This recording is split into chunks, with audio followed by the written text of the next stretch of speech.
주시는 말씀은 마태복음 28장 18절로 20절 말씀입니다. 마태복음 28장 18절로 20절 말씀 다 같이 읽겠습니다. 시작. 예수께서 나와 말씀하여 이르시되 하늘과 땅의 모든 권세를 내게 주셨으니 그러므로 너희는 가서 모든 민족을 제자로 삼아 아버지와 아들과 성령의 이름으로 세례를 베풀고 내가 너희에게 분부한 모든 것을 가르쳐 지키게 하라. 볼지어다 내가 세상 끝날까지 너희와 항상 함께 있으리라 하시니라. 아멘. 오늘은 부활의 희망이라는 제목으로 말씀 나누려고 합니다. 오늘 전사님이 한 가지 단어를 가져왔어요. 자, 자살이라는 단어입니다. 우리가 살다 보면 살아가면서 부정적인 생각으로 힘들어할 때가 있어요. 내가 모든 것을 계획하는데 계획하는 것이 내 계획대로 안 될 때, 그리고 중요한 일을 앞두고 있는데 또 중요한 시험을 앞두고 있는데 갑자기 막 아프거나 실수를 해서 모든 것이 실패로 돌아가는 것 같아 보인다고 생각을 해보세요. 얼마나 답답할까요?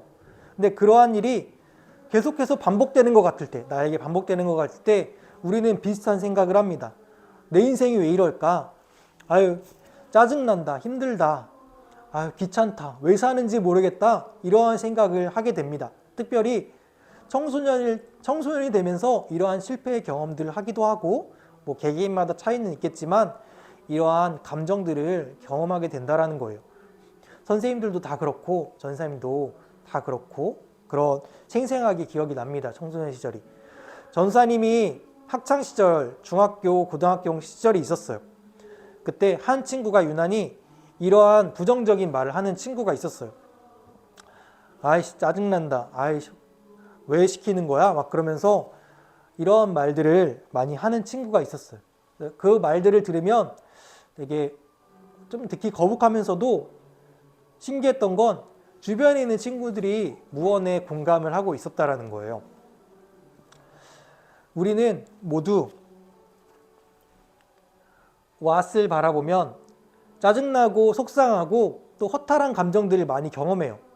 내 주변에 무엇이 있는지, 내 주변의 상황이 어떤지를 바라보면 그러한 감정들을 경험한다라는 거예요. 근데 내 주변이 아니라 내가 누구이고 또 주변의 사람들이 누구이고 내가 또 누구로 인해서 살아야 되는지라고 우리가 이러한 관점의 변화가 일어나면 이 단어가 이렇게 바뀐다라는 거예요. 살자라는 단어입니다. 우리가 때로는 살다 보면 그런 것 같아요. 죽고 싶은 마음과 살고 싶은 마음이 종이 한 장 차이라고 느낄 때가 있습니다. 그 차이는 뭐냐면 믿음으로 인한 차이입니다. 그래서 오늘은 우리가 부활주일을 지낼 거예요. 부활주일 예배를 드릴 거예요. 우리가 부활주일을 기념하고 기독교에서 크게 기쁜 날로 여기죠. 그렇게 하는 이유는 예수님도 자신의 길을 걸어가시면서 답답함과 막막함, 그리고 속상함과 억울함을 겪으셨지만 모든 것을 이겨내셨다는 거예요. 자신이 고난과 또 핍박을 받으시면서 죽이심을 당하셨지만 중요한 것은 거기서 끝난 것이 아니라 사망 권세를 이기셨다는 거예요. 그래서 예수님께서 어떻게 부활하셨는지, 또 그 부활이 우리에게 어떻게 유익이 되는지 함께 나누는 시간 되길 원합니다. 우리 지난주에 같이 이야기 나눴죠. 예수님이 나귀를 타고 예루살렘 성에 입성하셨습니다. 예루살렘 성에 입성하셔서 많은 일들을 하셨는데 가장 첫 번째로 하신 일이 성전을 정화시키는 일이었어요. 성전을 뒤집어 엎고 막 화를 내셨어요. 그 모습을 보면서 제자들은 이렇게 생각했을 거예요. 아, 드디어 예수님이 무언가를 하시려나 보다. 예수님이 이제야 악한 세상을 뒤집어 엎고 진정한 왕이 되시려나 보다 라고 생각을 했어요. 그런데 예수님께서 웬걸 그 다음날부터 아무 일도 하시지 않는 거예요. 아무 일도 하시지 않고 대제사장들과 그리고 병사들에게 붙잡혀서 십자가를 지시고 힘없이 죽으시고 만 거예요. 제자들 입장에서는 허탈하고 또 예수님이 원망스러웠을 거예요. 그러면서 수많은 사람들이 도망을 갑니다. 예수님께서 이들을 어떻게 만나주시고 이들을 어떻게 대하셨을까요? 우리 잠깐 영상 하나 보고 말씀 이어서 듣겠습니다. 그들은 예수님에 대해 말하기 시작합니다. 이스라엘을 구원할 위대한 선지자라고 기대했는데 처형당하고 말았다면서요. 어떤 여자들은 그분이 살아나셨다고 하는데 말도 안 되는 소리죠. 그래서 집에 나가려고요. 그러자 예수님은 이 일이 처음부터 구약 성경에 기록된 것임을 설명해 주세요. 이스라엘은 진짜 반역자들을 대신해서 고통받고 마치 반역자처럼 죽임당할 왕이 필요했으며 그는 부활함으로써 자신을 소명하고 그를 받아들이는 자들에게 참된 생명을 줄 거라고 말이죠. 그러나 그들은 여전히 이해하지 못한 채 혼란스러워할 뿐이에요. 이어지는 장면에서 그들은 예수님과 함께 식사하려고 앉는데요. 예수님이 빵을 들어 축복하시고 찢어서 그들에게 주십니다. 꼭 마지막 만찬 때처럼요. 네, 이 모습은 그분의 찢기신 몸, 곧 십자가의 죽음을 의미하죠. 그들은 찢긴 빵의 의미를 깨닫고 그제야 눈이 열려 예수님을 알아봅니다. 그때 예수님은 사라지시고 이야기는 끝이 나죠. 그러니까 예수님이 진짜 누구신지 알아보는 게 얼마나 어려운지에 대한 이야기군요. 네, 정말 놀랍죠. 하나님의 위대한 힘과 사랑이 이분의 수치스러운 십자가형을 통해 드러났고 이 겸손한 분이 약함과 자기 희생을 통해 세상의 왕이 되셨다니 어떻게 쉽게 이해할 수 있겠어요? 그러나 이게 바로 누가복음의 핵심입니다. 그것을 이해하고 예수님의 거꾸로 된 나라를 받아들이려면 상상의 전환이 필요하다는 거죠. 그리고 예수님은 제자들에게 자신을 살게 하신 하나님의 그 동일한 능력을 줄 테니 가서 사람들에게 하나님 나라의 기쁜 소식을 전하라고 말씀하십니다. 이후 누가는 예수님이 하늘로 올라가셨다고 이야기합니다. 멋진 퇴장이긴 한데 왜 하늘로 사라지시는 거죠? 네, 구약 성경에서 하늘은 하나님의 보좌가 있는 곳으로서 모든 것 위에 위치하거든요. 그래서 누가는 예수님이 온 세상의 왕으로서 하늘 보좌에 앉아 계심을 이렇게 보여주는 거예요. 네, 예수님이 죽으시고 3일 후에 가장 먼저 예수님의 무덤을 찾아갔던 사람들이 있습니다. 바로 여인들이에요. 여인들이 부랴부랴 달려가서 예수님의 무덤을 살펴봤는데 깜짝 놀라게 예수님이 안 계신 거예요. 그리고 한 번 더 깜짝 놀랐는데 천사들이 나타난 거예요. 천사들이 나타나면서 무서워하지 말아라. 너희가 예수를 찾고 있는 것을 안다. 그는 더 이상 무덤에 계시지 않고 살아나셨다. 너희들은 가서 제자들에게 빨리 가서 예수님이 부활하셨으니 갈릴리에서 예수님을 기다리세요 라고 전해주어라 라고 말한 거예요. 여인들은 이 말씀을 듣고 두려움 가운데서 상심 가운데서 마음의 기쁨이 솟아났어요. 하지만 아직도 예수님이 돌아가셔서 상심하고 두려운 마음이 조금은 남아 있었어요. 그 가운데 어쨌든 천사들의 말을 듣고 여인들은 달려갔습니다. 달려가고 제자들에게 가서 그 소식을 전하려고 했는데 그 순간에 한 분을 만나게 됐어요. 그분은 누구냐면 바로 예수님이세요. 예수님이 그들을 만나셔서 이렇게 말씀하십니다. 아마도 예수님이 죽고 나서 상심하고 슬퍼하는 마음을 아셨는지 그들에게 너희들 잘 지냈니? 그동안 평안했니? 라고 말씀을 전하셨다라는 거예요. 여인들은 그가 예수님임을 알고 나서 그에게 엎드려 경배하며 말할 때 예수님께서는 또다시 말씀하세요. 두려워하지 말아라. 나의 형제들, 곧 나의 제자들에게 내가 곧 갈 것이다. 너희는 그들에게 가서 갈릴리에서 나를 기다리라고 말을 전해주어라 라고 말씀하신 거예요. 여기서 제자들이 다 예수님이 죽으실 때 원망하고 도망갔는데 형제들이라고 말하고 있습니다. 그렇게 여인들은 예수님의 말씀과 천사들의 말을 듣고 제자들에게 달려가서 그 소식을 전했어요. 제자들은 그 소식을 듣고 믿었을까요? 믿지 않았습니다. 믿지 않고 예수님이 어떻게 사랑하신다는 거야? 하면서 도무지 믿지를 못했어요.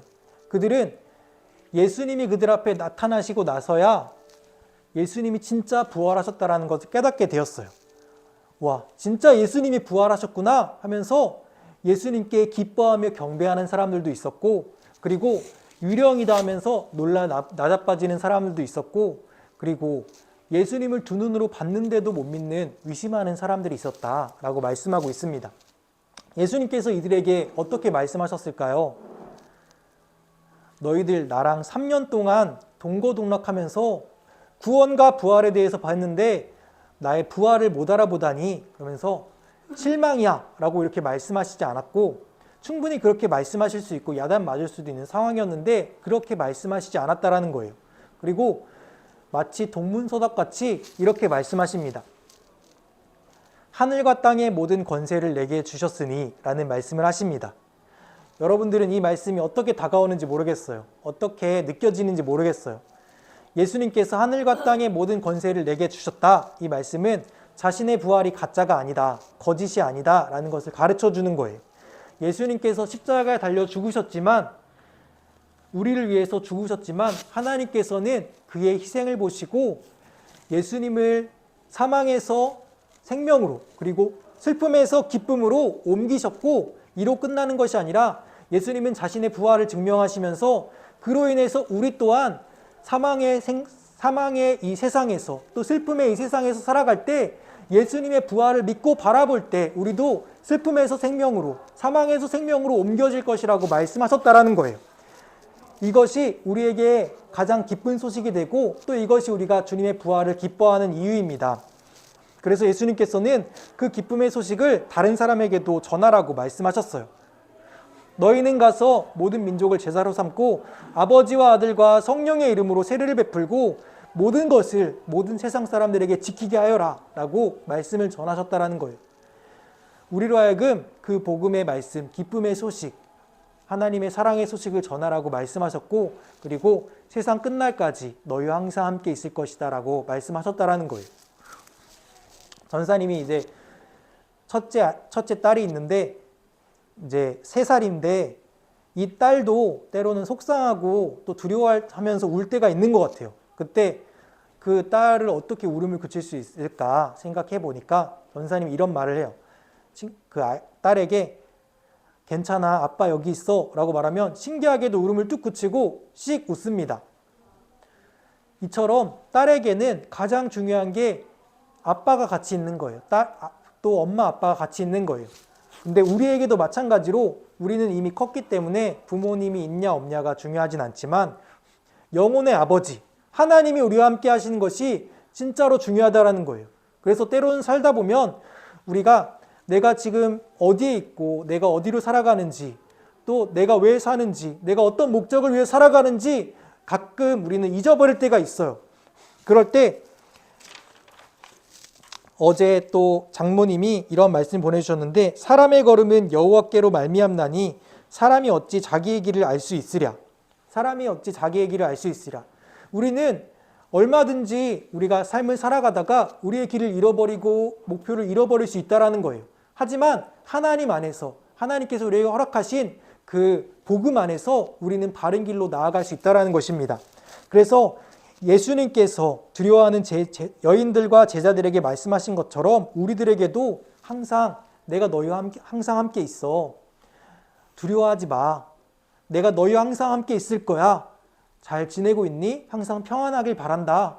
나와 함께 사랑하는 자야. 내 손을 잡고 함께 가자 라고 하면서 여러분들에게 각자 맡겨주신 사명이 있을 거예요. 때로는 물론 그 일하면서 막막하고 답답하고 어떻게 해야 될지, 또 어떻게 공부해야 될지 여러 가지 여러분들의 상황 가운데 힘들 때가 있겠지만, 그 가운데 우리 복음, 부활의 희망, 부활로 인한 우리 생명을 향한 희망, 또 기쁨을 향한 희망이 있기에 우리가 또 담대하게 나아갈 수 있다는 것을 함께 마음에 새겼으면 좋겠습니다.